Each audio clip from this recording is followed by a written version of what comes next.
What a perfect time for 49ers State of the Franchise because Jason and I are going to get to the bottom. What's going on with the San Francisco 49ers? 3-3, just lost to the Kansas City Chiefs. And they weren't perfect on defense, but I think they did enough. And it was really the offensive performance that was something that has given us a lot of questions and how the 49ers move forward. So those are the things that we're going to dive into. And again, where do you go from here? How do you not let this seep into the following week against the Dallas Cowboys? We got practice reports, bunch of injured players, all kinds of stuff. We'll get into it all. You already know, because the state of the franchise is what we're going to do. So we're going to get into it all right meow. That's Jason Aponte. I'm Brad Graham. We're going to get into it all right now.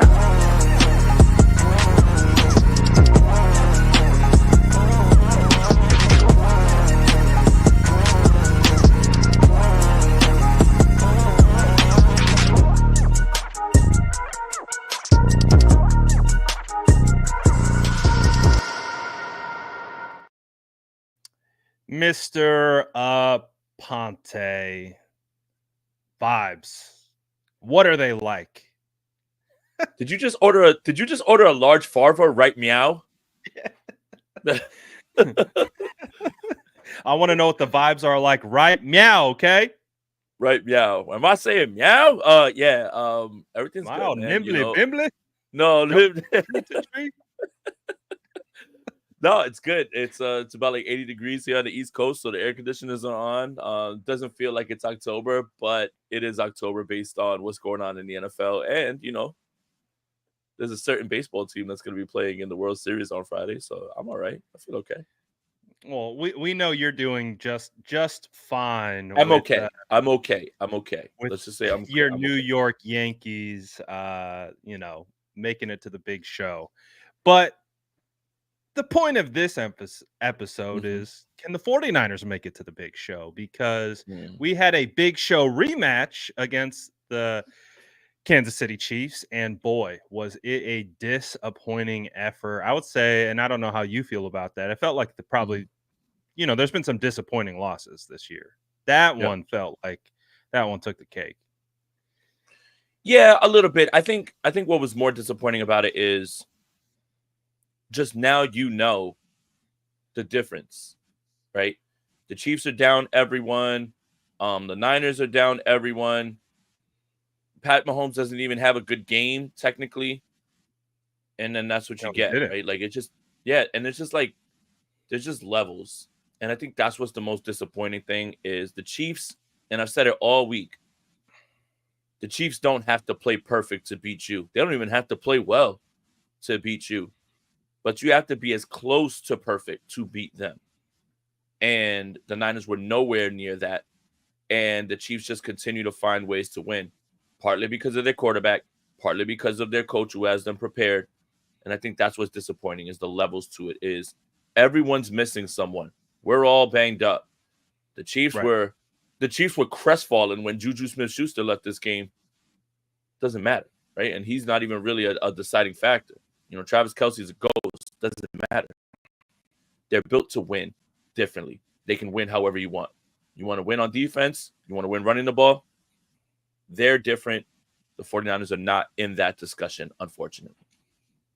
What do you think the biggest difference was? I agree with you in your assessment that there was multiple different levels and aspects to it. And I agree with the sentiment that injuries can't be an excuse, even though obviously losing Brandon Ayuk for the year is absolutely heartbreaking. My thoughts go out to him. I know it's been a weird year around that topic, but man, you got to feel for the guy. But unfortunately, he's done for the season. And as a result of that, you have to rely on your other guys. And then Deebo Samuel only gets a handful of snaps before he goes out with pneumonia, actually gets hospitalized.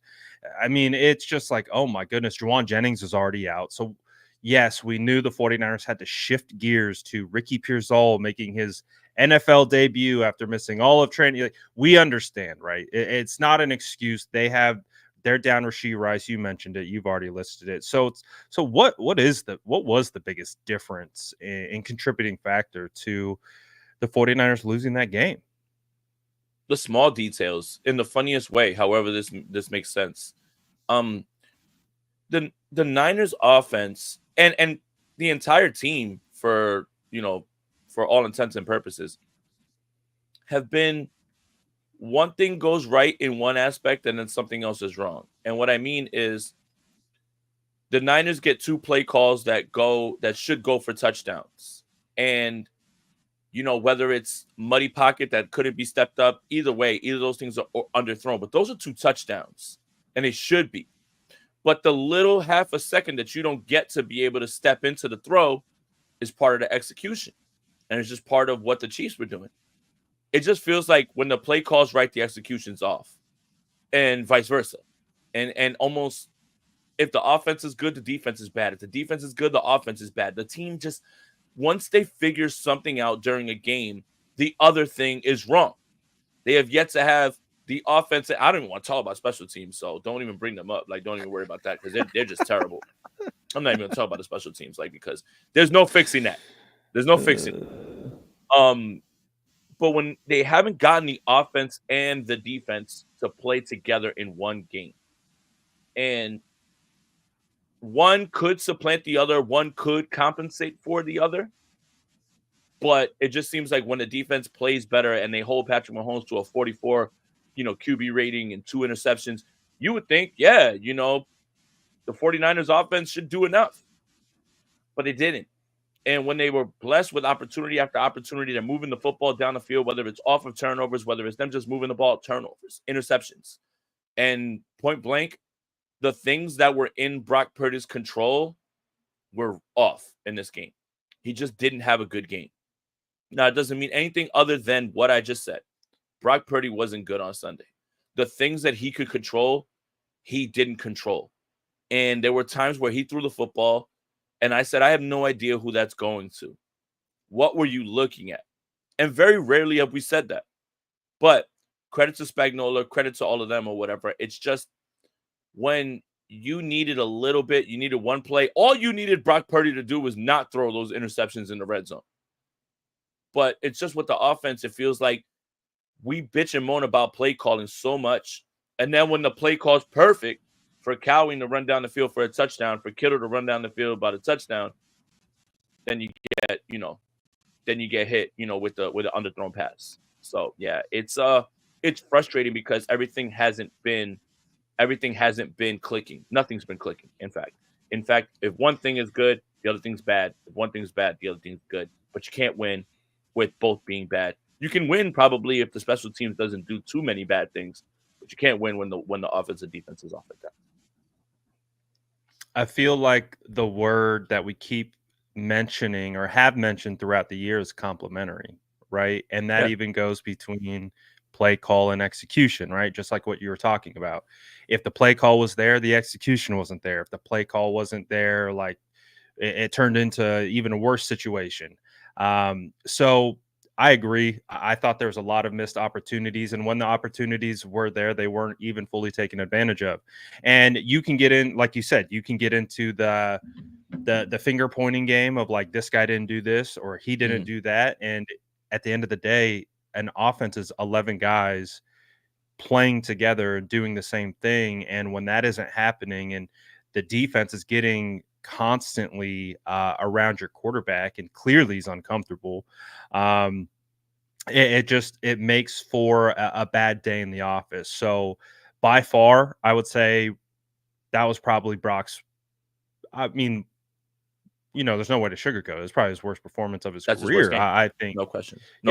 I don't think, I had mentioned it on Twitter, but I was like, typically I like to get into the tape before I give any like takes on like a strong evaluation. And because when you get into the tape, you're like, oh, okay, like we can see the hows and the whys. And when you got into the tape, it was almost worse. It's like, oh my gosh, what am I watching here? It's like I can't even look.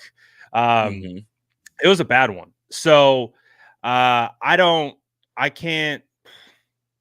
And it's crazy, right? Because that's what the season feels like, because when you go to the 49ers wins, you look at the wins versus the New York Jets, you look at the win versus the Seahawks, and the win versus the Patriots. It's pretty, they're not perfect. I think that's one of the things that we talked about. There's still things to clean up, especially on the offensive side, but they were much more lockstep, in tune, in rhythm, playing complementary offense, the call, protection, routes, everything, the reads, the throws, it was all working and gelling together. This felt just completely disjointed from every level. Routes, separation, protections, throws, reads, calls. It was like across the board disjointed. And that, when you look at Kyle, even going back to like, pre-Brock, we haven't seen too many performances, like that. We've seen some unfortunate offensive performances for sure, but when we talk about the whole thing, kind of feel like it was falling apart. Like that felt a little bit new. I don't know if you felt that way. That was kind of how I felt. No, it's the part that I have an issue with is just, why is this team not executing? Why is it that they're a day late and a dollar short? And that's why you have to look at the coach when it comes to this, right? With the interception of Ronnie Bell, people were saying, "Oh, Ronnie Bell ran the wrong route." Kyle and Brock said they didn't. It was just a terrible throw. It's a horrible throw. But why is the execution off? So you've got to look at the coach, and you have to ask the coach why they're not prepared. Why don't guys understand their assignments? Why are guys playing like they don't get what the whole concept is? Why is your quarterback throwing the ball 10 feet over Ronnie Bell's head when he ran the right route? And for everybody in here, Robert Saleh did join Green Bay, but he's joining the offensive side of the ball. Matt LaFleur just announced to be in a complimentary role to teach his offense about defensive schemes. That's official. That's an official thing. Yes, you can look that up. Matt LaFleur just announced it. You can look that up. That's not him. That's just an advisor role. He's not a coach. He'll just be collaborating with them. It'll be similar to the idea of like Vic Fangio being an advisor or whatever it is, like, during the time. But I just wanted to clear that up because I saw it in the chat. But right now, in this game, when you look at it and you say, well, why are guys running the wrong route? Why do offensive linemen feel like they're off here or there? Why does it feel like, this guy's missing his blocking assignment? Or you got to go back to the coach. You have to look at the coach, man. And I don't think that means anything other than the coach right now just needs to answer questions about why his team is just a step slow almost on everything.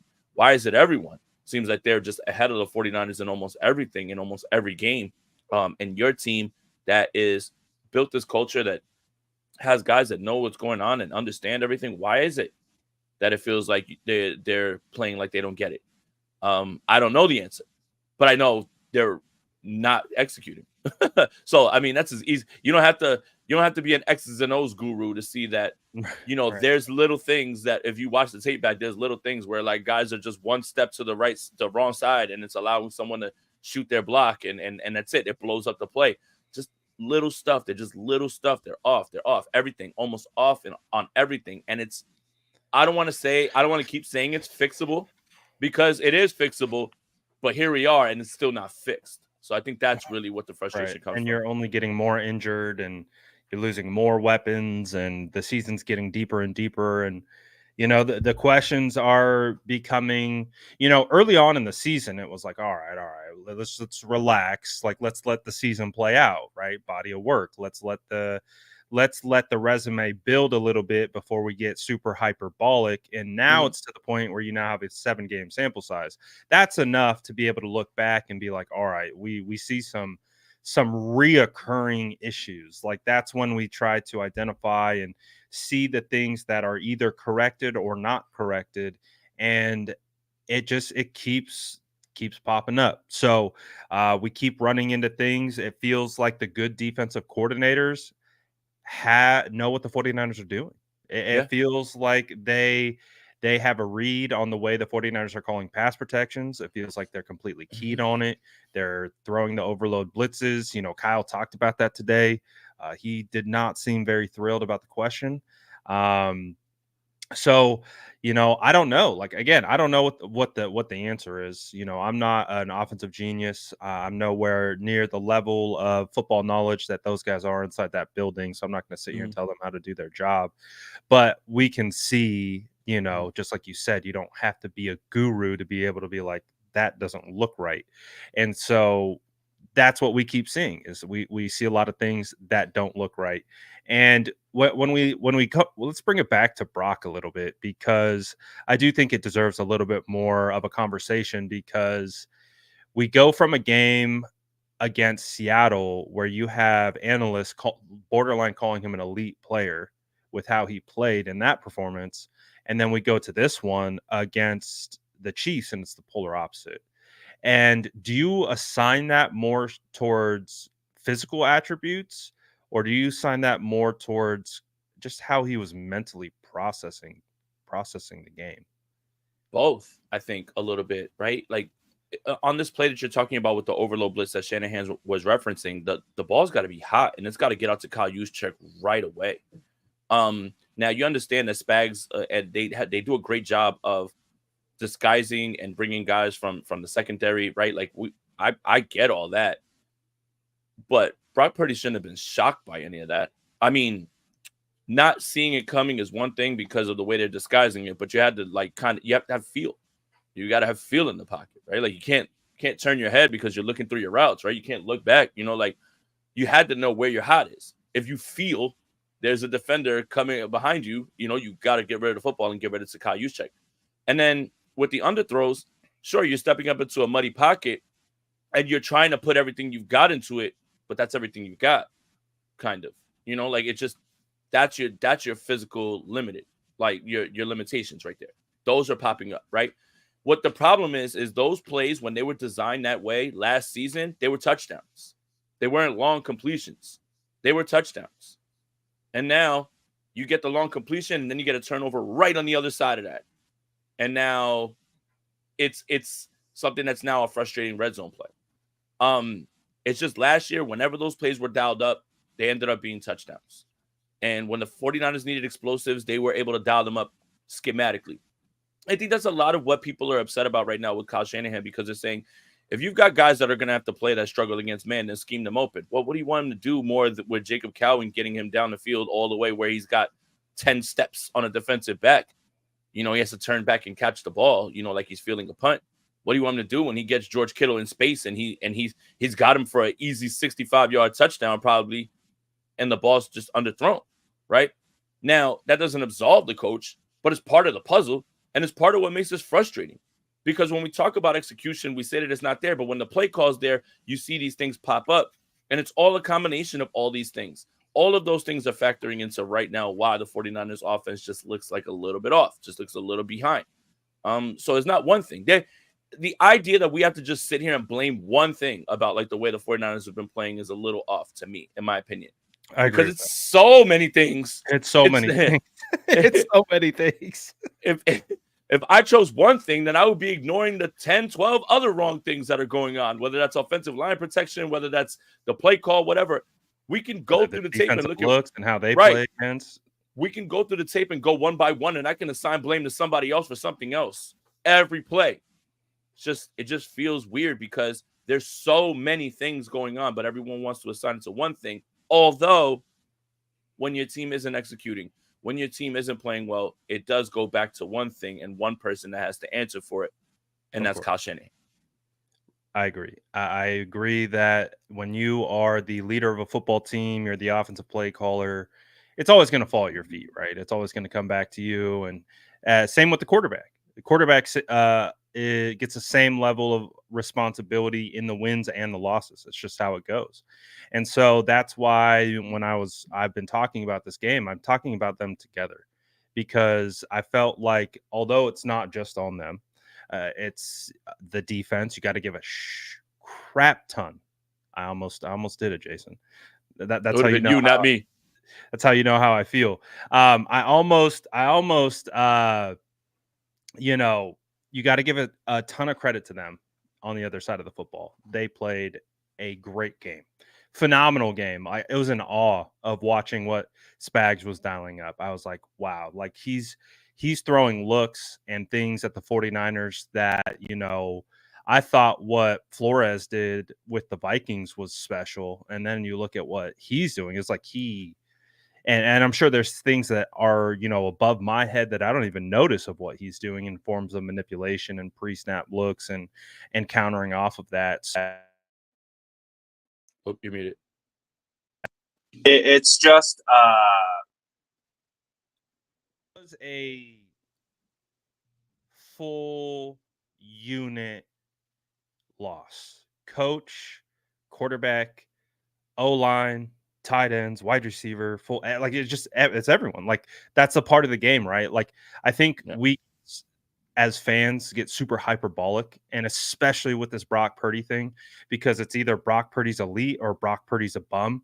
And it's like everyone's just trying to define that. And it's like, no, Brock Purdy had a bad game. He made some bad reads, and it put the 49ers in a really bad spot.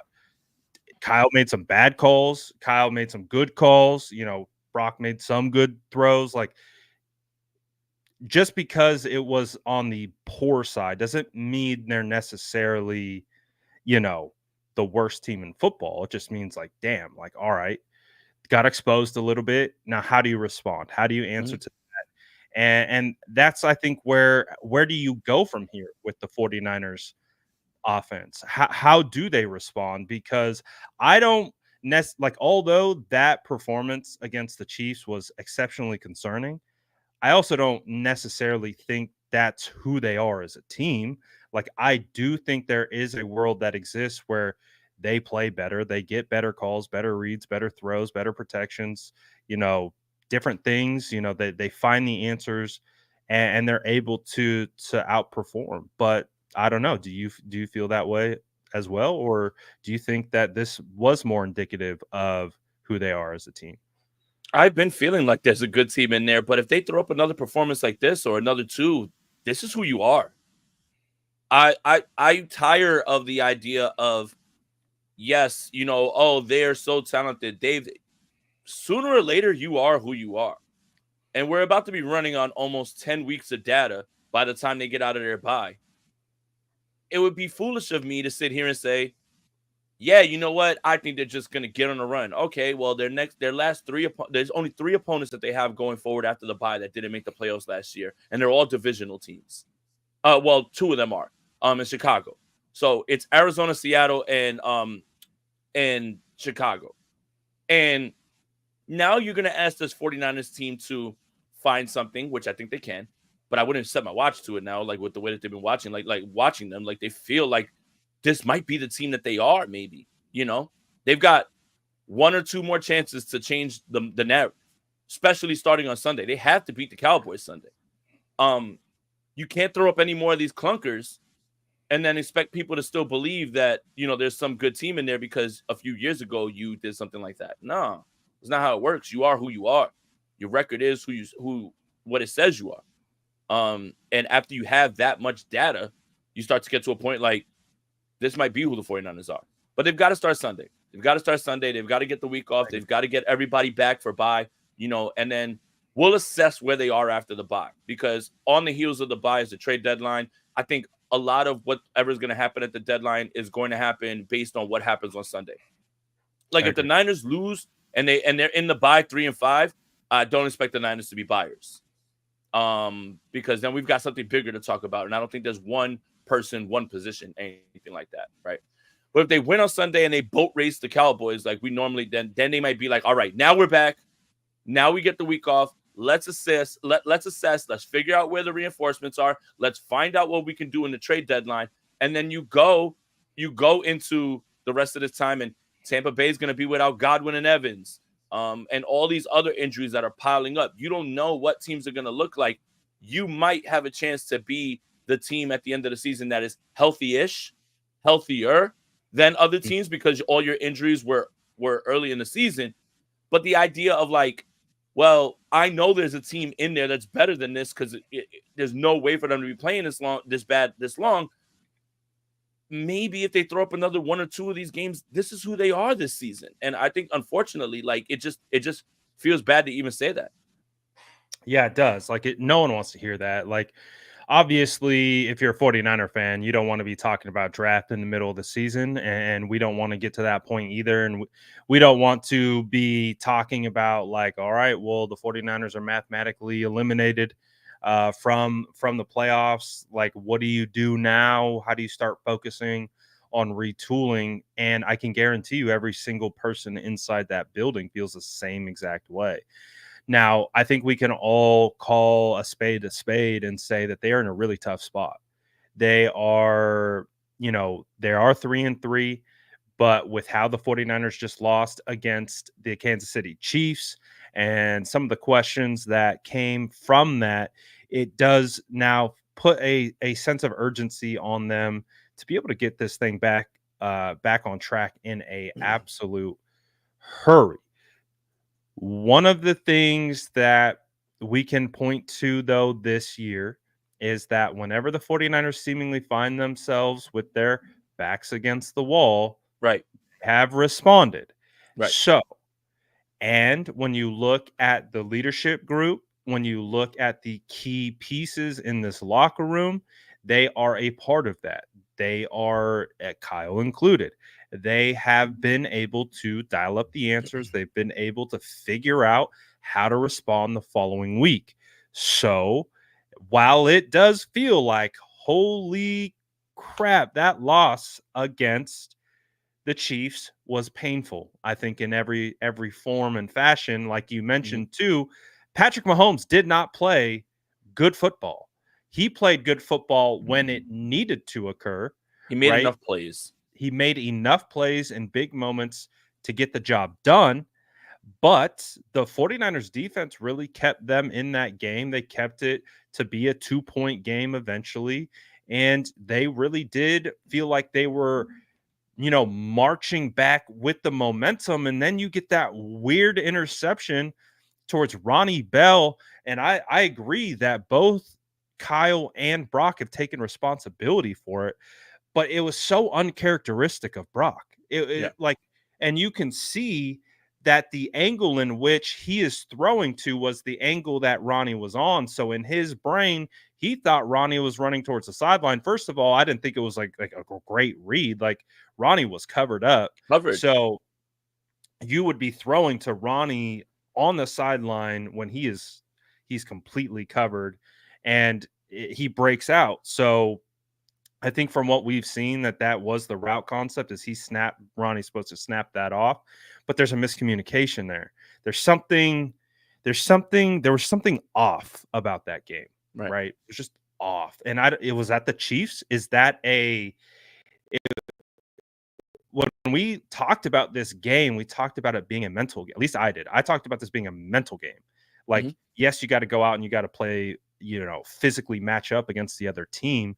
But to me, it was like, man, you got to slay the dragon. You got to get over the hump. You got to get over the hurdle of the Chiefs.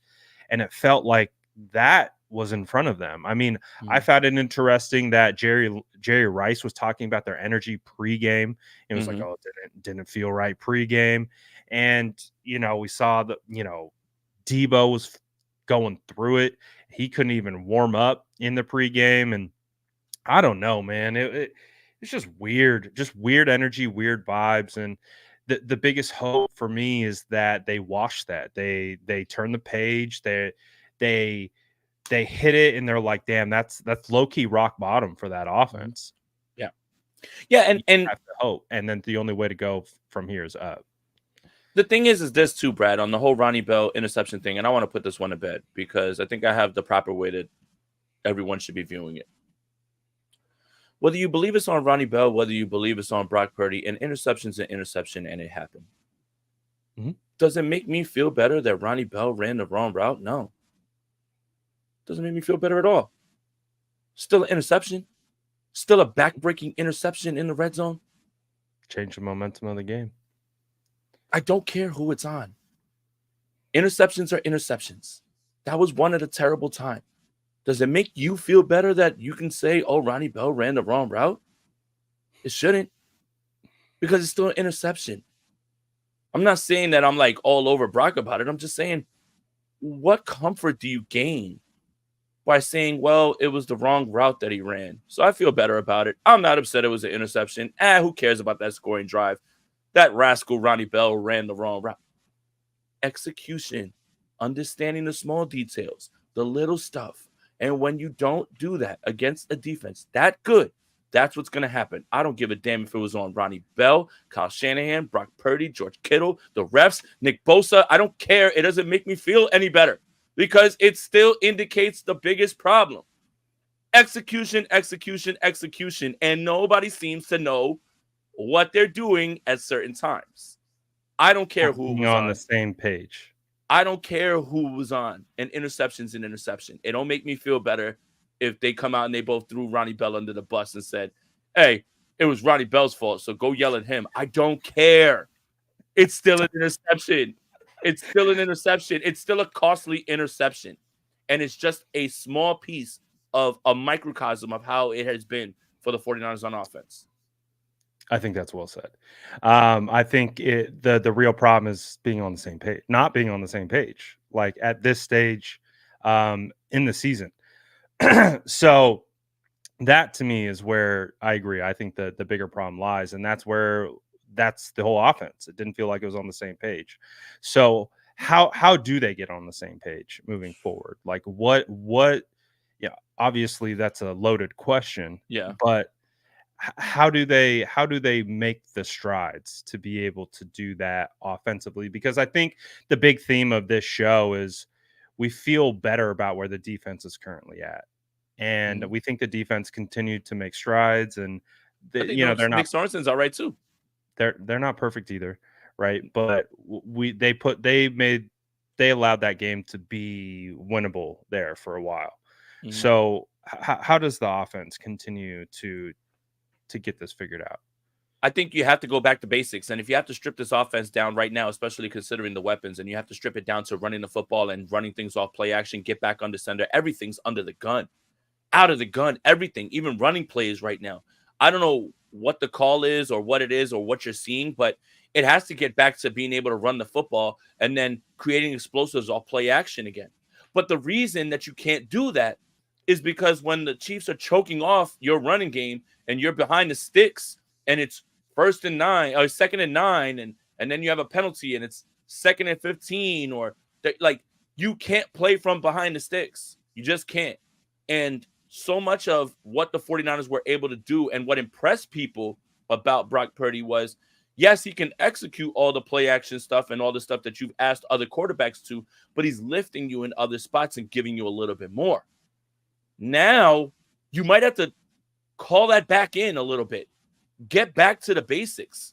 Call that back in. Slow the game down. Start to get back to a place where you punish the other team and you make them quit because you're beating their ass.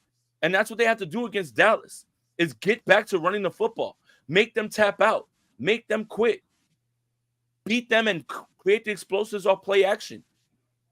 You just have to sit back and you have to, you're just dropping back and throwing the football. No, get back to it. When they're running the football and they're not being successful and you're behind the sticks, it's hard. It's hard for them to operate this offense. Right. This has to get back to, as simple as it sounds, and this is an oversimplification, obviously, defensive groupings and whatever it is, the formations, you get it. I get it. But you have to get back to basics. Whatever it is that you were trying to do this season, whatever it is you were trying to prove this season with the drop back game, scrap it. And if you can get back to it and you start to create momentum, then fine. But get back to what got you here. Get back to what everybody set their watch to. Why are you getting away from there? Why are you getting fully away from that? And then you're getting away from it against a defense that can take advantage of you falling into that pattern. Spags takes away the run. He wants you to throw the football. And then you start throwing the football a ton. And then you wonder why the results look like that. It's a combination of poor play, the defense in front of you, personnel, all of it. But you still have to find a way to generate offense.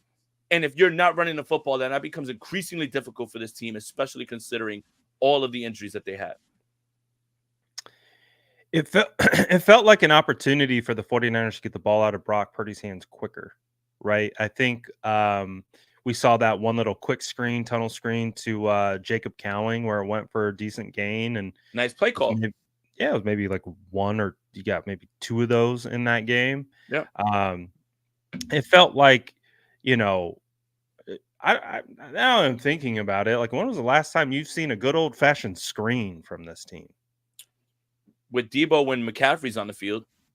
But that's the Like a thing. It's screen to like, a running back, and not like a tunnel oh, screen or a wide oh receiver yeah. screen, like a Oh no, you're right. straight up, like Yeah, 1-2 offensive line go, quick little dump off to the running back. And, yeah. again, one of the reasons that you run screen is to take advantage of the rush up field, and then you just drop the ball in on the other side of the head. It's a high completion percentage type of play, right? It's easy, like, and if you have a defense that is throwing Aggressive. aggressive blitzes at you, wouldn't it seem easy to, like, kind of parlay that into a screen? Like, we talk about, okay, Brock's got to see hot. Well, rather than being hot, why don't we just turn it into a screen? Why don't we just turn it into a straight? That's where we're going. Primary is running back, and it's going to be a little two-step turnaround, pop it up over the defensive lineman because they're screaming upfield, and then we take advantage of the voids in the defense. Like, I feel like there's opportunities to just, like, get the ball out quick. Like, and when we've talked about Kyle's, passing, when it was, Brock's a yak merchant, right? Back in 2022 and 23, it's because he's getting the ball out of his hands quickly, right? Wasn't that part of that went into that? So it feels like there are things that the 49ers can do, right? It Mhm. feels like they can get into it. And that's the hope, right? Moving forward, is that little bit more creativity, a little bit more ingenuity, a little bit more a lot more execution, right? And let's get into a rhythm. And I think you said it. It starts with running the football. When they can run the football, get ahead of the sticks. Um, I spoke to Alex Smith about that last night too. We were talking about these things, and he's like, man, Kyle's offense is really predicated on staying ahead of the sticks. And when you don't, if you're playing in third and long situations, that's not where they're built. They're not built to be successful in those areas. They're built to be facing at third and twos and third and threes or third and ones. Like, that's where they start to go on their drives and their rhythms, and then you get into play action and you get into all these rhythms. And to your point, we're seeing a lot more drop back, and we're not seeing the drives building, right? We're seeing more chunk plays opposed to death by 1,000 paper cuts, where they've had so much success before. I'd kill for a 16 play 75-yard drive to open a game against the Dallas Cowboys. I don't know. And obviously this is just me speculating on the outside, but it does feel like Kyle Shanahan and the 49ers are trying to push back on a narrative about, system quarterback and everything. And they're kind of trying to shove it at everybody's face that it's just like, Brock can do whatever you want. And at times, yeah, but it shouldn't stray you so far away from what you're known to do. I think they're being fine running the football. Obviously, the Chiefs present a different challenge when they're able to, stop the run and everything as well too. Like, I get it. I get that part. But it can't just be, well, they're stopping the run. Well, I don't know what to do right now. I don't have anything to do. Again, when you look at the play calls, Cowing hasn't been getting many reps, and you have to bake this into the conversation as well too. When you game plan all week and you think you're going to have Debo Samuel all week, and you game plan for him, you game plan with Ayuk, all those things, and then both those guys are taken out at different points. Now you're kind of scrambling. I'm not saying that that's easy to adjust on the fly. That's not easy for any offensive, mind or coach or anything like that. But you see the glimpses, right? You get Cowing down the field on a secondary member, and he's gone. Like you still can find the matchups. And what I feel like a lot of what is lost in this offensive conversation is that early on in the game, Kyle, what he's doing obviously during his script is data mining, data collecting, trying to figure out when I send motion, what does this look like? What are you guys doing? And he's data mining to also punch back once he gets out of those scripted plays. Now it doesn't seem like the data is giving him enough anymore at this point, because I think people understand, certain things, and they're not necessarily as afraid anymore to be beat, because what the 49ers did last season with a full complement of weapons was you had to defend every piece of grass, every blade of grass. It doesn't feel like that when you have Jordan Mason on the field, who is doing a great job, by the way, as well, too. It's not the same, because it's not putting defenders in binds anymore. It's not putting defenses in a spot where they feel like they have to defend everything now. They kind of almost feel like we're okay if we're here and here and we're here, and we can keep guys on everybody. Like this, I don't want to say it's being figured out, but it's just not as explosive, and it has like to do with they're obviously betting that they're guessing it the right way. Like right. they're like, they'll take their chances. We think this is run, so we're gonna load the box, and we're gonna run fit everything. Kind of like the play on the goal line, right? That I've seen some people talking about in the chat. Like, why didn't Jordan Mason follow Kittle when they ran it out of pistol? But when you look at the tape, Spags has a defender in every single running lane, including bringing McDuffie on a blitz where they were that like you said, they were fine believing that they were going to run it and they were going to sell out to stop the run, and that's exactly what they did. And we can talk about why Jordan Mason didn't hit that hole. To me, I like, after looking at it, one of the things of a running back that I know is playing offensive line is if they think the offensive lineman is getting beat to a side, they'll cut back. So when you see that head of a defensive lineman, remember when we did our little push-pull drill, in Mobile a couple years back? The one where you almost threw me out the club? When you see a defensive lineman in this position peaking, that means they're in control of the blocker. Yeah. That means that they can go either direction they want, and they've got the leverage. They've got the leverage. So when you have the hole right there and you see that helmet just poking at you, and you're a running back and you try to hit that hole, all he's going to do is just shed the offensive lineman and be right there in the hole. So the way that I'm processing, because it happens like that, right? It's a split second decision, is that he sees that helmet peek inside. So he's like, okay, that means my offensive lineman has the leverage to a cutback. So I'm going to aid him to a cutback, because that's what Jordan Mason does. He reads his offensive lineman and he will cut inside hard, step back outside, and use the leverage. And unfortunately, McDuffie was coming. If McDuffie was in coverage, he would have gotten the first down. Yeah, he would, and maybe would have scored. But it was a better call by Spags to have every single gap filled with a defender, and Jordan Mason made a split second read, and there was a guy there to fill the gap. Yeah, and that's what I was saying, because I was in your chat when that was happening. And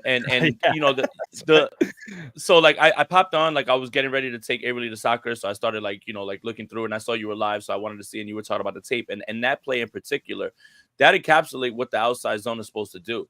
It's supposed to draw and flow all those linebackers and any other defender in there, and once they get caught in the mix, then Mason has the cutback lane. Now, when you're looking at it, it looks like, because of the slow get off, like at the beginning with the blocker, he starts to get a little like, oh, I don't know. And then by the time he makes the decision to get to the cutback, McDuffie's there. See what I'm talking about? With one even the defensive tackle too was there because he shed Banks, and that means he levitated into the opposite gap that he cut into, and he was there. So there's two guys to stop him. It's the small details. It's the little stuff. That's what I mean. Very little. Like, what's crazy is the losses and the way they've been losing, and the ineptitude has been loud, but the things that need to change are small, right? Like they're finite details, they're little things. The 49ers are not executing the little things. That play could go from a loss to a touchdown if different things happen. It's the little stuff about the execution, right? That's why I keep saying, yes, it's fixable, but why haven't you fixed it? And that's the part that I struggle with. I don't know what the call is, but again, you don't have to be an X's and O's guy.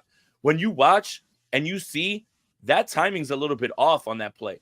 Yes, that was designed for him to cut right back into that lane if he read it that way. But why is it that someone misses a block or someone slips through or someone's just a step off? Little stuff. They're like, I don't want to say they're this close to breaking through, because I thought that was what was going to happen in the game before this, where I said like, or the Seattle game, where I was like, the red zone offense, they're going to finally break through, against Seattle's defense, and they're going to figure it out, because they're so close. They're on the cusp. But then here we are in Kansas City, and then the same thing happens. But I will say this, I guess what's got me a little bit more optimistic is so much of what happened in this game, especially in the red zone with the another two, was just poor throws from Brock Purdy. And I don't expect that to continue. I don't expect that to continue, because the Kansas City Chiefs aren't going to be there every single week. And also, there's no way he can play as bad as he did this past week again against the Dallas Cowboys. Do you think the Dallas Cowboys can duplicate what Spags does? No. Or try to? No. That would be a disrespect to Spags. That's a disrespect to Spags and Flores. Everyone wants to try. Everyone has moments and glimpses of success. But what do I always tell you, Brad? The mind, the personnel, if you don't have it, then try it. Go for it. But you don't got the personnel, you don't got the defensive mind. So you can have plays of success where we're like, you know what, we're going to man up right here. And you know what, you might get off the field on the third down. But again, if you start changing around who you are personnel-wise and what you think your defensive coordinator could do, because the Kansas City Chiefs, the best defense in football, put on a masterclass, do it. I say do it. But again, with this, it's Brock can't turn the football over in those ways. Those weren't 50-50 balls. Those weren't balls where, you felt like, oh, that was just a tip pass. Those were just throws right into the hands of the Chiefs. And that can't happen. And I don't think it'll happen. But Dallas is going to try. Dallas can't, though. They can't. Yeah. What did you think of Brock's first interception? Play action, naked boot, defender bearing down. He's got one option open, but he's not open because he's bracketed by a safety. What do you think should have happened? Should have Brock tried to pump fake the defender, make him miss, throw the ball out of bounds, take a sack? Or obviously the answer isn't to force the throw that he made. But when you look at it on tape, there's nothing open. Yeah. So what would you prefer him do in that situation where all his reads are covered up and he's got a defender in his face? Anything but that. And you like anything but throwing into double coverage. I think it's as simple as that, right? Like when you think about it, you really have to just either take the sack, throw the football out. The good quarterbacks know when they're cooked, right? The good quarterbacks know when to take calculated risks. And I'm not saying Brock's not a good quarterback. I'm not saying that. But I'm saying I consider him to be good, so I consider him to, he should make the right decision there. Uncharacteristic. Right. It felt he just forced it. Like, oh, hope he gets it, and the safety just undercut that thing. And because he's gained so much success with the off-script stuff this season, this is why you have to rein him back in. Pull him back in and say, listen, we're getting back 3-step drop, 5-step drop, balls out. Recognize it, see it, throw it. You love the off-script stuff because obviously it's what sells tickets. But, man, you've got to rein him back in. Reel him back in, get back to basics. Get back to basics. You can take and live with those plays here and there, but it can't be the biggest part of your game. You have the ability to do it, but that's not who you are. I think there's a difference between it. I think we fall in love with the fact that Brock has those runaround plays and he makes those plays, and he has the ability to do it, but that's not who he is, especially not in this offense, and that's not who he should be. He should be delivering the ball quickly, decisively, understanding where to go with it, and we'll take one or two of those plays, but it shouldn't be many more of those things. That's the stuff that I'm talking about, is stripping down this offense back to running the football, play action, easy throws. All that stuff opens up when you start to run the football more. Yeah, I agree. I agree with that. So first interception, take the sack or try to make a play and take the sack. Don't throw it. basically, is our answer there. Don't So do that. second interception, got to get on the same page with whoever your receiver is. Whoever's at fault, doesn't matter. Can't do that there, right? So Yeah. interception is interception, especially in that moment. Crucial moment. Yeah. Can't do that. Third interception. What do you think of that one? Because he did get hit. He was getting tackled by Karlaftis, who beat McKivitz on an inside move, and no one was open. But he chose to throw it into a bracketed wide receiver. Forcing a play. Is the move to take a sack? Yes, and that's forcing a play right there. That's forcing a play because you want to make a play and you feel like we need this to get back in the game and everything. But when you make that play and you go the other way, that kind of just ends the game right there. Look, it's one of those games at the office, man. For any quarterback. I know Josh Allen has no interceptions this season, but for the most part, there's games like that where Buffalo Bills fans want to, hit themselves on the head. There's games like that. Jason, we're saying throwing it away isn't an option because if you throw it out from the pocket, that is intentional grounding.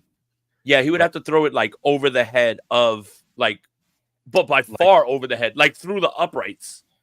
Or on that particular play, I guess, you had Jordan Mason going out in the flat to the left. You just had to sailed it over his head to the left. The rule is you have to be outside the tackle box in order to throw the ball out of bounds, or else it's a penalty intentional. But that's a lot to process when George Karlaftis is right on you off the rip. Man, I think that was part of it too. With some of the breakdowns in this, is it's a lot to process when you got Spags disguising everything, and then on top of that, getting to you in a probably less than 2 seconds. So it was a tough task for the entire offense. Offensive line, wide receivers getting open. You gotta tip your cap. I know it's easy to focus on us, right? It's easy to focus on, we just screwed everything up. Kyle wasn't calling the right plays. Brock wasn't making the right reads. He wasn't throwing the right throws.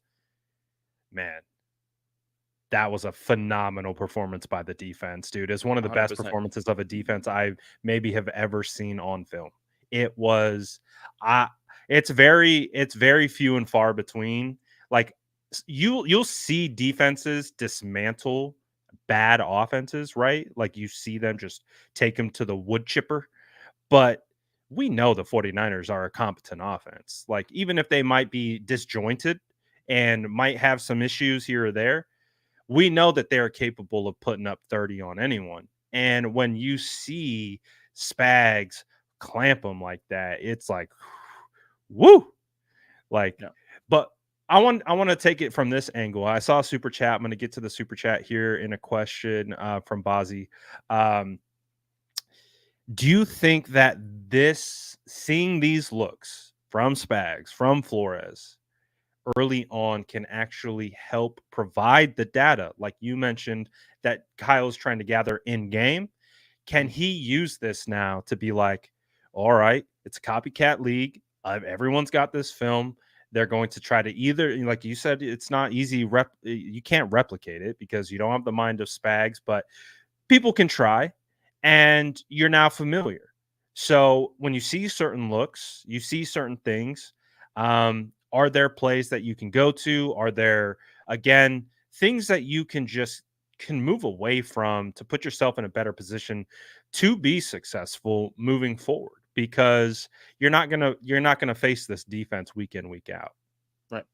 Yeah, and I think you can. And I think what's the best indication of it is in the Super Bowl, right? And everyone was screaming, "Oh my God, whatever the Ravens are gonna do, that these guys will be able to do." But for the large part of that game, the Chiefs sat in zone, and they started getting hit, by Purdy, and Purdy was moving the ball. Now, obviously, when you're not going to beat the Chiefs without scoring touchdowns, but they adjusted to man. And Debo leaves the game, Kittle leaves the game. You got guys that are getting blanketed. There was a little bit too much towards Ayuk's way. I think you can. The problem is what at least I'm more confident in right now to be true is Spags adjusting quicker than Kyle and having better adjustments in game.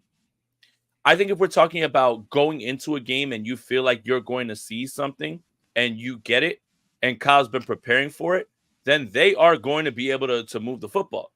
But once that switch gets changed with the adjustment, I trust Spags to be a better adjuster than Kyle does. And I think that's something that no matter how much you watch, because you're expecting something all game, once something that you're expecting all game changes and you've got to adjust on the fly, I would say that's one of the things that Kyle Shanahan has to improve on exponentially, expeditiously, immediately right now, when it comes to that. So I think that's what it is. Kind of loosen up a little bit. I think it's tough because they're giving you something that you're not seeing. And then I think that's what makes people so upset about, like, well, if Kyle, you're a genius, whatever it is, what is it that you're seeing that's got you completely flummoxed or has your offense so stagnant? I don't really think that it's like loosening up. I think that it's when somebody said this, and I read this in an article, I think that was like I put in or whatever in the Niners Nation. The Chiefs don't need everything to go right to win, obviously, because of who they have at quarterback. But the San Francisco 49ers, when things are not going right, they can't win. And the adversity aspect is the part that I get worried about more than anything. I don't think it's a player mindset because I don't think they feel like that. But it's just, like I said, when Spags adjusts and he starts to see his defense get cooked and they start to work, where's the same adjustment back? And where is it with you? And that's the part that I'm still talking about. Like, I'm just talking about that part right there. Like, we're just talking about, hey, not every defensive coordinator is going to be able to adjust. Not every defensive coordinator is going to have the dogs to run it. But those that do, they seem to have you in a spot where you can't adjust now. And you have now put the offense being stagnant. So, yeah, you can collect all the data you want because you're going to go into the game like, yes, I know exactly what they're going to run. When they run that, you're going to be fine. But when they don't, that's when you're going to start to be like, when they start to change it and they start to be effective, you're going to start to say, Kyle, why is it that like these adjustments have you in hell, essentially? Yeah, no, I agree. And when I say loosen up, I mean be less rigid to your plan. Okay, yeah, all right, yeah, less rigid to the plan, right? Like being able to kind of make those changes and evolve. And I think we're on the same page with that. So yeah, my bad. No, you're good. You're good. I think that when we look at this offense and this performance, it was just one where it's like very disheartening, but I think there is something to learn from this. I think, typically there's like you hear those performances of like, yeah, burn the tape. We don't need to see that. Like, yeah, you kind of need to see that. You do. You need to dive into this one. You need to do a postmortem, and you need to log it, and you need to remember it because other teams are going to try to do this overload thing. They're going to continue to attack this offensive line because let's face it, they're finding creases and they're getting very close to Purdy, if not getting home. And it's creating a lot of uncomfortability within the pocket. And, it's turning plays that you would love to have it from touchdowns into not touchdowns. And I think that's again, a comorbidity of the entire group playing better together. Bozzy says, if Jennings and Debo can't play, who are your number 1, 2, and 3 wide receivers? Also, do you remember the failed play Mahomes did with Worthy? That was a replay of the Super Bowl winner. Yeah, it was the same. It was the same concept with the and as soon as I saw Worthy come into the line, I like the helicopters. Too. The helicopters started going across my face, man. Like I just was like, Creedence Clearwater started playing. I just was looking like not again. But the timing was off, and unfortunately, it didn't finish. Your 1, 2, 3 wide receivers. If Jennings and Debo are not there, Chris Conley at X, Pearsall and Cowan. You said Pearsall, Conley. Conley at X. Yeah, no, I agree. Do they trade for a wide receiver? I think they have to win first. If they win this game on Sunday, then I'd love for them to go see what the Panthers want for Deontay Johnson, who's an X that can get himself open and is an excellent route runner, man. That would be great. But you have to feel like we have a shot at this. You can't just be trading assets. This is what's got you in trouble in this spot, right? Like, because you've traded away. You can't just be trading picks for a team that you don't believe is going anywhere. So again, like the 49ers, it's got to be a value. right? Well, and the 49ers gotta get back to business. And if they do, and if they boat race, and you start to feel like, all right, we're back, we're getting all these guys back, and we still need a separator, I'd love for them to go test the waters and go talk to Deontay Johnson. Yeah, that's not bad. I obviously want a D-Hop, but D-Hop gets swooped by the Chiefs for a 5th round. Oh, pick. and by the way, DeAndre Hopkins is absolutely going to return to form pretty quickly. You can book that.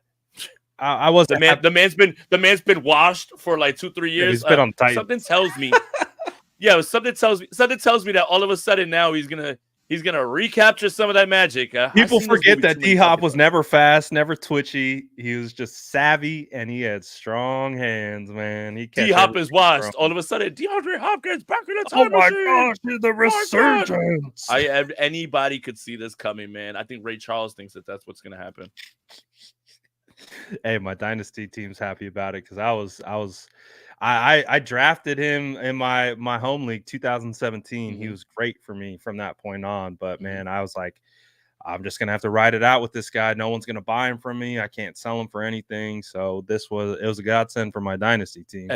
I'm pretty excited because I have Hopkins and Devontae Adams in my Scott Fishbowl teams, and they've kind of been saved maybe. So maybe I got some guys down the stretch because I'm already missing. I'm missing Nico, and I got a crazy bunch of injuries. But yeah, we'll see. Well, that might be a good segue into our fantasy. Is there anything else we want to talk about? Obviously, no. You got to beat this. You mentioned it. You got to beat the Cowboys. Like, no, this is a must win. You decide what you do moving forward from a roster building standpoint, but you got to beat the Cowboys. Yeah, it all starts on Sunday. The outcome of this is gonna give the 49ers all the data they need to say, well, we're just gonna ride this one out. This is gonna be a terrible year, or we feel like we got something here. So yeah, it all boils down to that. I wanted to give a shout out to the defense. I thought they played really well. I mean, if you would have told me that the defense was going to get 2 interceptions on Patrick Mahomes and have him in hell with a 44 quarterback rating, I would have said the 49ers offense would have done enough, but they were on the field for too long. Obviously, you let things like that happen. I'm really happy for Malik Mustafa, aside from that one play. Obviously that everybody is, going to run back, but I thought he's a missile, man. He's playing well. He's playing well. Good. Yeah, it was good to see D. Winters, man, play. Just if you're gonna have mistakes, then let the rooks make the mistakes. I don't want to see veterans making mistakes because what are you here for? So, for me, I think the defense is playing a lot better than they did. I think Sorensen's doing a much better job than people are giving him credit for. Just based on the loss, everybody's just kind of going and blaming everything. I don't think Sorensen and the defense were the reason. I think they did more than enough to give the 49ers a chance, but you can't just turn the ball over that many times in the red zone, and you can't just have those issues. That's classic 101, how to lose to the Chiefs right there. That's how you do it. Right. And this is kind of like my wrap-up evaluation was that was an awful performance by the 49ers offense. The defense probably came out and played exactly how you wanted them to. Even special teams getting the stop on that, on whatever. Fake punt. Yeah, the fake punt. Literally couldn't have dialed it up any better to steal momentum in that game. And that was the hardest part, is just how the offense performed. To wrap it up, terrible performance by the offense. Brock Purdy, Kyle Shanahan, offensive line. I thought it was one of those that you're like, man, let's throw the performance away. Let's learn from what we saw on tape, but that's not something that we need to dwell on. We need to flush that, because that's not who I think this team is. I think that's part of the hard part about this, is I don't think that's who that team is. And get back to doing what you need to do, execute, get back to getting into rhythm offensively. You mentioned part of that being running the football. And if they can just get back to identifying what they're good at and continuing to perfect that and take those strides forward, this team can win football games. Like, they can continue to get healthy and get back on track, man. If you get a win against the Cowboys and you get Christian McCaffrey back, and again, we're knocking on wood. We don't even know if that's going to happen. Right. But if he comes back, and let's say the football gods actually bless the San Francisco 49ers with a healthy, ready to go CMC, that obviously is going to change the complexion of the offense quite a bit. And then let's say they go out and get a Deontay Johnson, and then you add that to the mix, and then we're in a situation where it's like, all right, we got a little energy now. We got a little recovery from the bye with the win over the Dallas Cowboys. Like, you got to get a good win, I think, against Dallas, a win that you feel good about. Like, you feel Right. like, all right, we exercised some of our own demons on how we played against the Chiefs. We fixed some of those things, and we felt good about that. We get a break, we get a bye, we get healthy, we get our guys back, and then you go into now what looks to be a very winnable matchup against the Bucks, who are down both Godwin and Mike Evans, and go on a freaking run, man. Go on a freaking run and get it done. I still, although that loss hurt my heart and hurt Mhm. my eyeballs watching, Mhm. and again, I tweeted about it too. It's like, I don't know if it's delusional optimism, but I do think that there's still a path forward where the 49ers get back Mhm. on track and they Mhm. can go on a run. Now, it's not going to be easy Right. because you got Bucks, you got No, I was Seahawks. gonna say let's do it. All right, let's do it. Let's do WL. Let's just do WL right now because that's the article Okay. that I wrote. I wrote the article today on Niners Nation about how many wins you think the 49ers are going to finish with. Right, they're currently Okay. 3-4. So let's do it. Okay. 49ers Bucks beat win the loss. Cowboys. Yeah, 49ers Okay. Yep. Cowboys. We're Cowboys 4 and first. 4. Win. Week off. Trade deadline. Who knows? 49ers Bucks. I'm gonna say a win. I'm gonna say a W as well too. Seahawks 49ers. At home versus Seattle, I'm gonna say a Yep. win. I'm gonna say a win as well too. 49ers Packers. So I'm gonna handle it two ways. I'm gonna go Packers Bills split. They win one, lose one. I think they lose both of those games. Okay, fair. Bears Niners. Win. Win. Rams Niners. Win. Win. 49ers Dolphins. Win. Win. Lions Niners. I'll take the L right now. I'll take the L as well too. 49ers Cardinals. Win. 10-7. That's your San Francisco 49ers final record at the end of the season. That'll be enough to get them in the playoffs, and hopefully they And are win enough in the West. and win the West. And if they are healthy, then go. We solved all of our problems. You're welcome, guys. You're welcome. It feels like absolute trash right now, but boy, oh boy, man, if they can go get on a run, get hot, get CMC back, get into the rhythm. Who knows when Drake Greenlock comes back? Talanoa Feliciano. Hufanga comes back. Feliciano might be playing left guard sooner rather than later. We'll see. Maybe center. We'll see.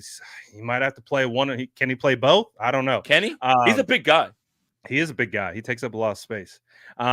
So they definitely have a shot, right? That's the point. I think. Now, I totally understand if you're not a delusional optimist like me, or maybe I don't know if I would consider Jason a delusional optimist. But I do. But I do think that there is a chance. So you're saying there's a chance? You're saying it. You're telling me there's a chance. Tell me there's a chance. That's all I need. So what was all that 1 in a million talk, Brad Graham? So, man, that's all I need. And like I said, until there's no chance, then we'll have those conversations, and we'll have that honest conversation. So, 100%. So I was saying it after that game. I was like, it's not over till the fat lady sings. She might be warming up those vocal cords. She might be doing her me, like, like warming them up, but she's not singing yet. So we gotta keep her at bay. And if they can do that, they can flip this thing. We've seen crazier things happen in the NFL, not just with this team, with other teams. And again, it's not saying all teams are created equal. It's just saying things happen. Things can change. Injuries happen. Look at the Bucks. The Bucks were like, oh, wow, fire offense with both Mike Evans and Godwin. Godwin's done for the year. Yeah. He's not coming back. And it's a dislocated ankle, unfortunately. That's something that, Right. It's tough, man. So it's like you gotta take it week by week, and until the clock strikes zero, you still got a shot. So that's how I'm going to treat it moving forward. And they still have a quality enough roster to get it done. They just got to play better. Simple as that. Yep. And this is the toughest task of their entire time when you look at all the playoff teams that they're gonna have to beat. But I agree with Notorious GAV. I think we're burying the lead because I want to make sure that I say this. The Dallas Cowboys suck. And I am not, and it's up for y'all. I don't care who we just lost to. I don't care how we lost. And you will get me to think that the 49ers are going to lose to the Cowboys. You'll get that from my cold, dead hands. Get ready to get worked. And for 1 week, we're going to be so back. And I'm going to be so happy. Because you know what? If things don't go my way, whenever I see one of those terrible Dallas Cowboys fans walking down the street and talking, your team is not better than mine. So kiss my ass, the Cowboys. You definitely are getting smoked on Sunday. That's the energy that we need. We need to pump all that energy into Dallas, take all this pain, all this hatred, and we need to throw it at that star, that ugly blue star, Jerry's world. Come on, Jerry. We don't want you firing radio hosts now. So let's open it up for start sit fantasy questions that you guys have coming up this week. Shout out to Nick Chubb returning to my lineup. That is a beautiful sign to see. Boy, have some of my dynasty teams have missed him. Shout out to Rachaad White for absolutely cooking when it was looking real bleak there for him, because bench both of them for what it's worth. Bucky Irvin looks pretty darn good. Sean Tucker looks good. Hey, I started Sean Tucker last week. Did you? I did. Give me my flowers.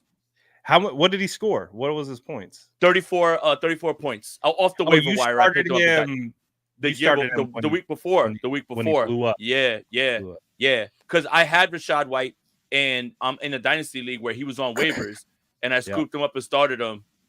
Give me my praise. Give me my praise. Because everybody after was like, I need to get Sean Tucker. Too late. I got him already. Let's see if you guys do have any fantasy questions. Oh, here we go. J10. This one right here. Can you rank who you would play between Chuba Hubbard, Terry McLaurin, and DeAndre Hopkins? This one's tough only because Chuba's got a really tough he's got a tough matchup against Denver, and Bryce Young is going to start. So everything that we liked about Chuba was all turned around when Andy Dalton was starting. Andy Dalton, unfortunately, was in a car accident, so Bryce Young is going to start. McLaurin is now with Marcus Mariota, and that's horrible. Yeah. DeAndre Hopkins, who knows how much he's going to play. If I have to rank them, I'm going to rank them this way, but I feel gross about all three of them. I'm benching Chuba Hubbard in the league that I have him. So I don't see the path to his success, because even with Andy and they were getting boat raced by Washington, they still had garbage time. But if it's Bryce Young, we're right back where we started. I don't even want to play Deontay Johnson this week. Not that playing him last week was any better, but I would rank them the same way that you have it right here. But I feel gross about all three of them, unfortunately, J10. And it has to do with the quarterbacks and all the situations. So yeah, Hopkins isn't going to play, so it's there's no tough. guarantee that Hopkins plays, and even if he does play, I think what we've seen in the past is wide receiver trades. It takes a little while to make that transition. So definitely Terry at the top. I probably have to go Chuba default, because I don't know if DeAndre plays. So I'll probably stick with Chuba just because of the touches. I don't know what the money touches are going to be, and you could probably bet that they're not going to make Bryce Young throw the football more. I'm scared to death with Terry McLaurin and Marcus Mariota. I want no parts of it. Drake London or Cortland Sutton? Drake London. After Cortland's triple goose egg. Drake London. Not even question. I mean, the way that Kirk's been throwing him the football, my God, man. Yeah, what is it, like 5th year breakout? Like Drake London's finally breaking out in front of everybody's eyes, man. I've been waiting the longest time for it to happen. Just praying, and I'm super happy that he's finally getting the targets that he needs. I've also been waiting for the Darnell Mooney breakout for a long time since he was on the Bears. So that he's not as consistent, but he's still doing a lot better than what he was. Who would you start this week? Jennings, Addison, or Bateman? Man, Rashad Bateman is pick one out of 3. Yeah, or do you need all 3? Is Zay hurt? No, but Zay Jones Zay Flowers. Zay Flowers isn't hurt, but Rashad is getting these long touchdowns right here. Like, it's almost like if everybody's kind of been benching him and he's been going crazy. Alexa, I'm cooking right now. Turn off. Is Jennings going to play? I don't know. Addison plays Thursday against the Rams. So I think there's your first good answer, right? Like, with that secondary and everything, I would say Addison first. But if Jennings is playing and you got to today, he didn't. But today's Wednesday. I almost said today's Tuesday. Today's Wednesday. But he didn't play last week and didn't practice. Stick with it. If we'll have an idea if Jennings is going to play. If you have to play, if we're going to rank them based off it, Addison, Bateman, Jennings. But if Jennings plays, then he jumps both of them. So you got to wait to see. I agree with that. That's tough. Yeah. I agree with that. I would say Jennings at the top if he plays based on target share, because I think he will be involved early and often. Bateman is intriguing to me. Didn't Addison get out targeted by Naylor? Yeah, but that was specific. I believe, like, to Detroit and like what they were doing. They were like focusing they're focusing their attention over there. So if Jennings plays, I'm gonna go against the grain. I'm gonna go Jennings, Bateman, Addison. I'm a Bateman guy deep in my heart. Wanted him pre-draft, even though I know the 49ers are never going to get him. And I hope the breakout continues. I think he's a underrated wide receiver for sure. And he's been getting the target, so I want to see it continue. Yeah. I thought I saw one about Laporta and Kmet. Right. Yeah, Laporta, Kmet. This is gross. Laporta's been a bust this year. It's been really bad. It's been really bad. And Kmet, I've owned Kmet stock since he was a rookie, so I'm loving what he's doing. But when he goes off for 3 touchdowns. I can't believe I'm saying this, but it's boomer bust with Kmet. Yeah, but it's Kmet because you're not getting those boom weeks from Laporta, man. You're just not. They run the football too well, and then they've got Amon-Ra. Now, the only thing that could really help you is that Jameson Williams is out for 2 weeks. Yeah. That could be if you have an inkling or hope for Laporta, it's that Jameson Williams is away now. And now you've got to get back to throwing the football to him. But when Kmet goes off, man. Like 3 touchdowns type game. You know, it'll be 3 catches for 3 yards. Did that with Justin too. Right. The same thing. It'll be 3 catches for 3 yards and 3 touchdowns. But, man, I mean, if there was ever a week for Laporta to snap out of it, it's got to be this one with Jameson Williams out of the week, right? That's a good point. I think that makes it a more difficult decision for sure. Who are they playing? Detroit. I gotta look that up actually, because I actually have him too. I should be looking. I mean, I'm playing him because I have to. Tennessee. Tennessee is actually a good defense. Okay. But I think if you're looking at it that way, they're going to be able to throw the ball to Laporta a little bit more. You say it's a coin flip. It's a coin flip. This is 100% coin flip. Yeah, it's a coin flip. Where I would say that's a gut decision where your gut feels. Brad, real quick, while we're on the subject of fantasy, you see my mod in the chat, right, Ariel? Did he just comment? He's at the end. Yeah, at the end. The PPR one? Yep. Ariel runs a really, really cool fantasy football show that I think you should join and jump on with, man. It was a lot of fun doing the show with him and his co-host. So yeah, consider it, man, because he's looking for people who know ball, man. So all right, we'll do some fantasy talking. Yep. Samuel says, would you start Keon Coleman or Wan'Dale Robinson? Ooh, I think I know. What's the format? You want to know if it's PPR or not? If it's PPR, then it's Wan'Dale, because Wan'Dale's going to get 12 catches for 17 yards. Target hog. Yeah, 12 catches for 17 yards. Like you can't beat that sort of, that sort of production when it comes out of that. You got to expect Amari Cooper to be more involved right now. And somehow Keon Coleman has the 3rd most receiving yards by a rookie wide receiver. And there's games where I can't even see him on the field at times. It's just like when he pops. I'll probably go Wan'Dale in PPR, 100%. Wan'Dale had 9 targets last week, 11 targets the week before that, 9 before that, 14 before that, 8. He is a target goblin.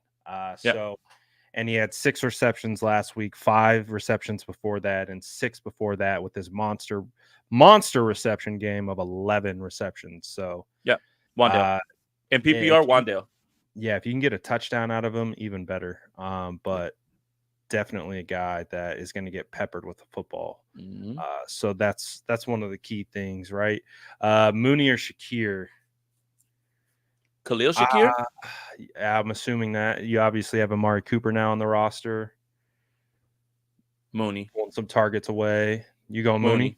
Yeah, Mooney. Just that Falcons offense is Mooney's getting more looks. Yeah, they're moving the ball, man. They're good. Kirk is looking his way often. Kirk's got Kyle Pitts looking like a startable asset again. Like, what the hell world are we living in?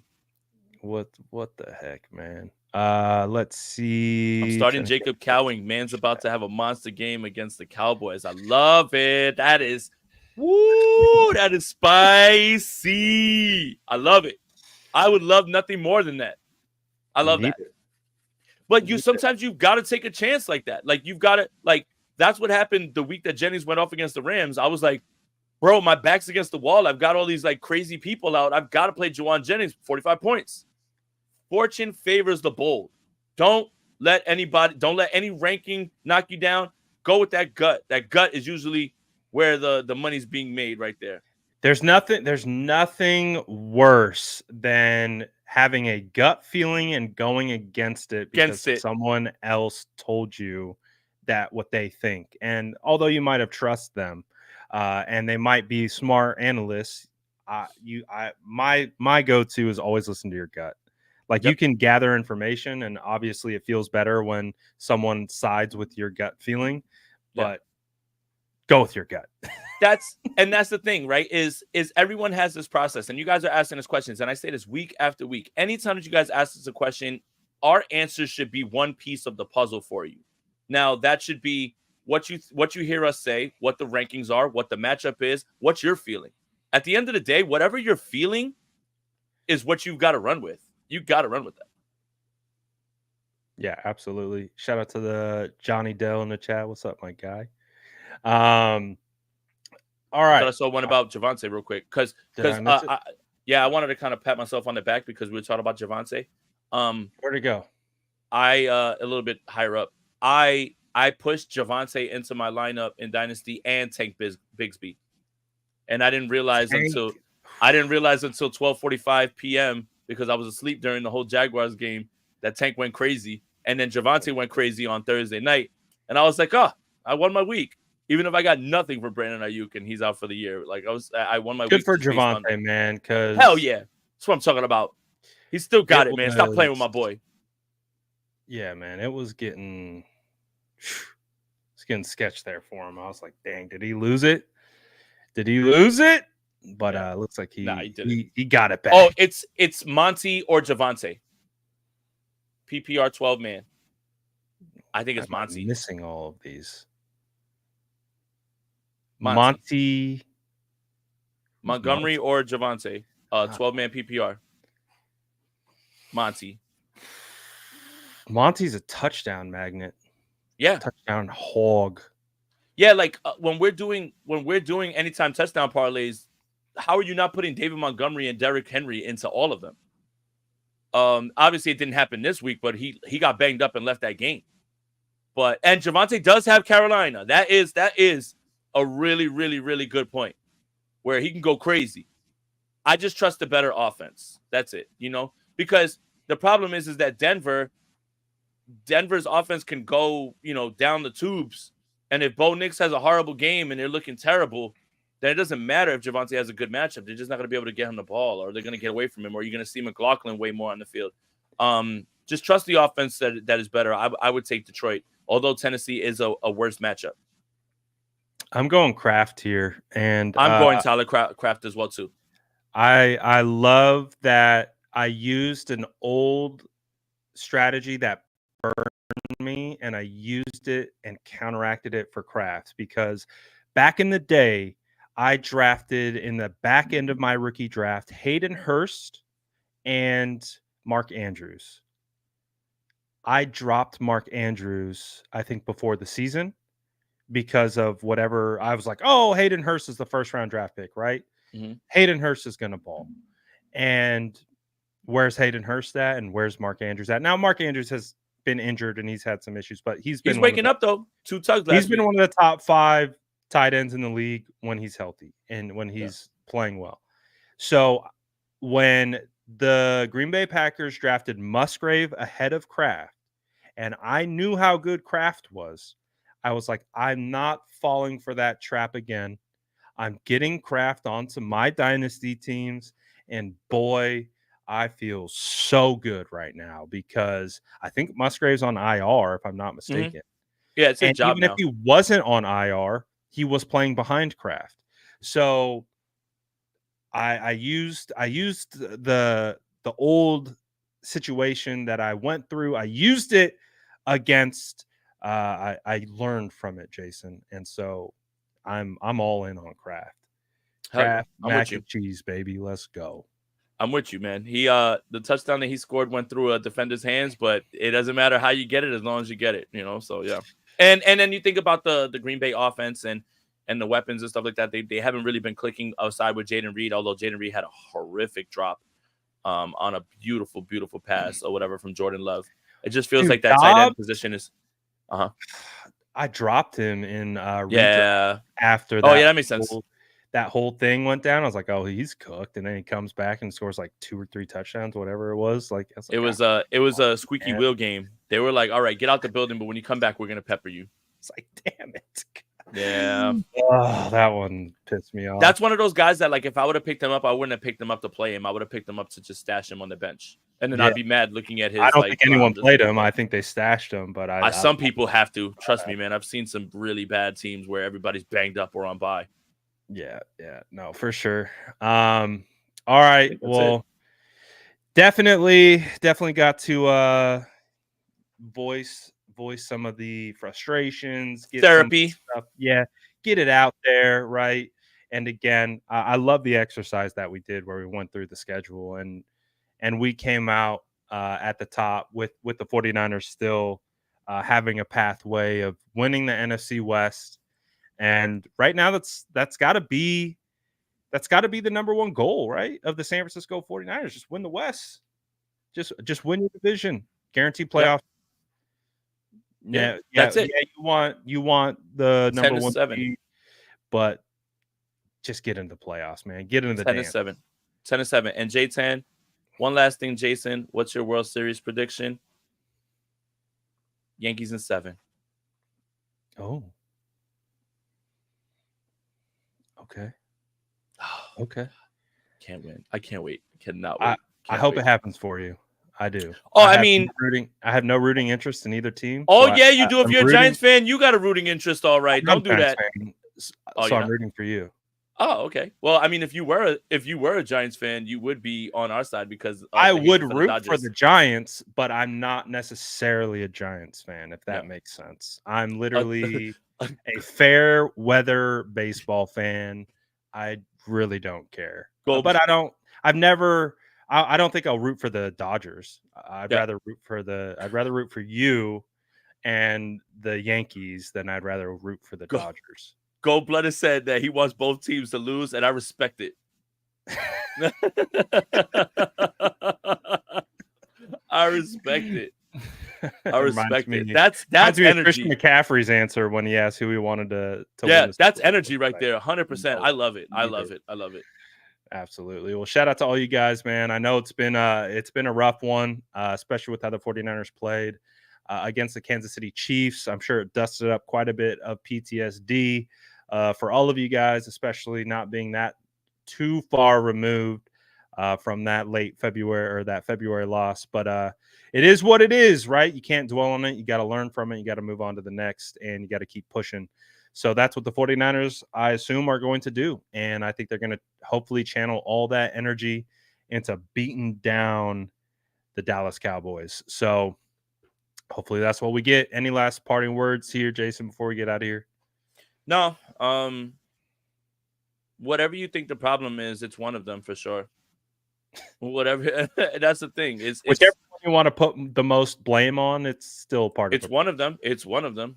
You know, nobody's gonna say like you can't put it on that, right? Fair way to say it, right? Because it feels like people are inflating one over the other, and it's like, let's rein it in and be like, there's a lot of problems to go around. So it is With what all it the is. It doesn't make any one better than the other. It's just no, it just is what it is. with all the things that are wrong with this team, trying to find one thing to singularly put the blame on is an impossible task. So It the is. 49ers have a lot to clean up. And They do. again, it's little stuff. It's finite details. It's small details. It's execution. It's everything. It's all of it. It's effort. All of it. Consistency. All Yeah. of it. All of it. All of it. All of it. It's not it. I think what's easier for fans is to find one thing to blame. Scapegoat.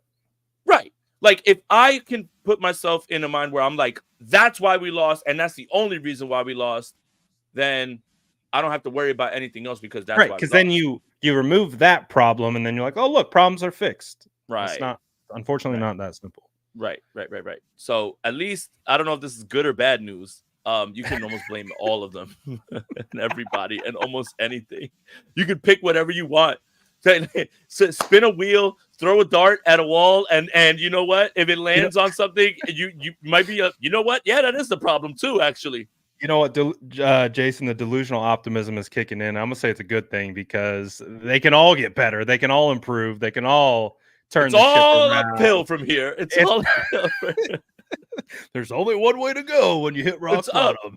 It's up. And that's we're praying to the football gods that's that hopium. this is rock bottom. That's insane hopium. That's it. But you know what it is? It's all right. I'll throw. I'll throw. I don't know if I've ever heard that. That's hopium before. That's big hopium. Guaranteed, I'm going to be using that. That's fantastic. That's big hopium. And oh my goodness! I can throw another cliche on it. The night is darkest before dawn.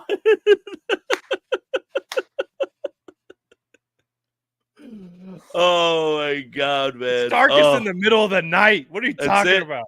Darkest before dawn, man. We're right. All right. Let me do the Aaron Boone thing. It's right there in front of us. We're right in front of it. We're about to turn the corner. All right, guys, and it's to be like in the middle of like a Yankee like 7-game losing streak. We're right there. Okay, we're right there. It's right in front of us. We can fix it. All right. We can fix it. That's Aaron Boone. That's what he would say about the 49ers. Okay. I'm on it. I'm huffing hopium hard right now. Hopium, baby. We're living on hopium. Make the meme with the frog and the thing over. Yeah, do it. Be like us looking at the Bucks being banged up and the Cowboys coming in. It's just like anything that we can grab onto to keep our spirits up. Turn the hopium to 12, right? All the way. Break the nozzle off. Just keep it running nonstop. And you know what else? I blame you guys, and here's why. Whatever routine you guys are doing, wherever you're watching the game, whatever lucky jersey you're having, it's not working. So you got to scrap it and you got to figure it out. Switch it up. Everyone, we've all got to get involved. We're all involved in this. So whatever lucky outfit you're wearing, stop. Whatever drink that you've been drinking that's usually good luck, stop. Wherever you've been watching the game, stop. Start watching it somewhere else. Maybe don't watch it. You're watching, stand up during the game. Stand up. Go outside. Do something. If you're ordering pizza, stop.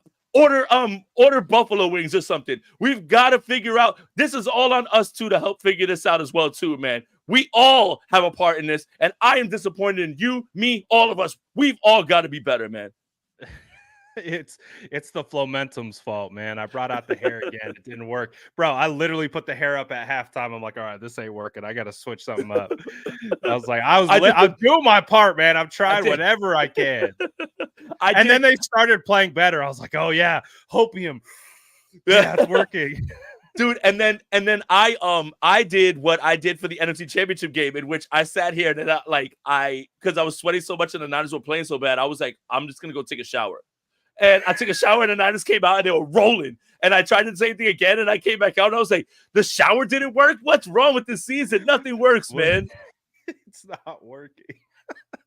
Oh, so good. So yeah, I'm gonna keep that hopium all the way up. until there's no hopium to breathe anymore, That's and it. then we'll crash out like we're all supposed to. So, But before I go, the Dallas Cowboys will pay for the sins of the Kansas City Chiefs, and this one's for you, Brandon Ayuk. Get in front of the TV, enjoy yourself, rest up. We're gonna kick their ass on Sunday Night Football. For you, Brandon Ayuk, and you, the Dallas Cowboys, you will pay for the sins of Andy Reid, Patrick Mahomes, and the Kansas City Chiefs and Steve Spagnuolo. I don't know why you will, but you will. But you will. That's just what we're rolling with. Absolutely love it. Shout out to everyone for tapping in. Make sure you sub to both channels, like the stream on both channels, all that good stuff. Again, if you don't like the streams, you better like it, because I don't know, we say so. Let's just get this win, man. Let's get back on track. Let's get some nice hopium huffs into this bye, man, and get this thing back on track. So appreciate everyone as always tapping in. State of the franchise. We out. Peace. That's Jason Aponte. I'm Brad Graham. We're going to get into it all right now.